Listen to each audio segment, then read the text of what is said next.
what music were you listening to growing up that really influenced you? Because I think a lot of people that aren't big death metal fans just think, you're listening to, God knows what. So I know, right? I mean, well, I appreciate that to be on this show. First of all, that's amazing that we can be included in the top 100 metal songs. So that's amazing. But yeah, being a product of the mid 80s, I suppose, growing up as a teenager and getting really heavily into music around, 80, 82, you got your bands, of course, like at that time, Iron Maiden and Black Sabbath and Judas Priest in the early 80s.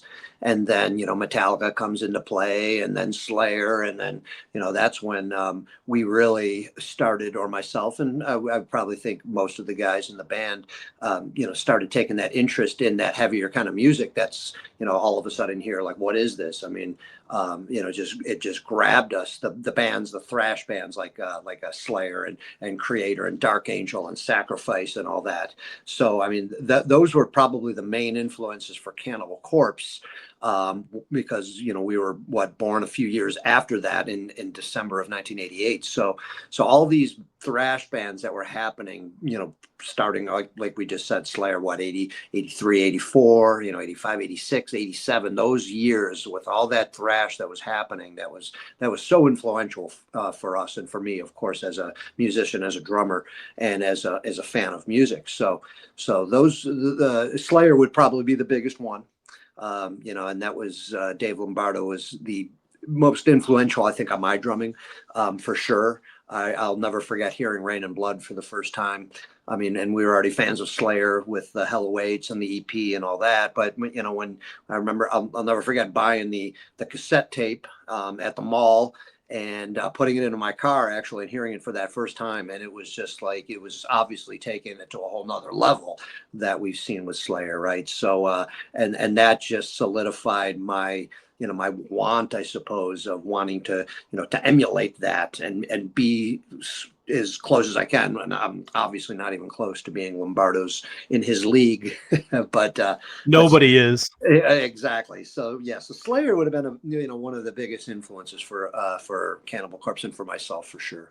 Yeah, I find listening to your music that for me, one of the reasons that I think I got, because I was late to the death metal party. I will be perfectly honest. Like we weren't right on the cutting edge, which we normally are with stuff, but we were a little late to the party. But Right. What I really liked about Cannibal Corpse was it reminded me a lot of Sabbath, Maiden, and Priest, the three bands you mentioned. And I felt musically, I could really hear those influences in there. And that's what I really liked about it, because it wasn't just, this over the top heavy music. It was like, wow, there's a lot of melody in here. And even in the vocals, there are melody. And people ask me all the time, like, well, doesn't all this stuff sound the same? Like, what makes one band better than the other? It's the melodies.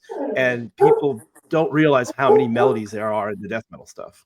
Right. I hear you on that, and I appreciate the kind words. I mean, yeah, I think it was a tough transition back in the 80s. I think for people like yourself, that's a little older, and you're used to your hard rock and your heavy metal, And for me too, I remember hearing Metallica for the very first time. I mean, and that obviously they were, of course, a game changer, right? So I remember hearing Metal Militia, which is probably not the song that's going to be an easy transition from hearing Iron Maiden or Judas Priest to hearing Metal Militia, as opposed to something like Seek and Destroy, right?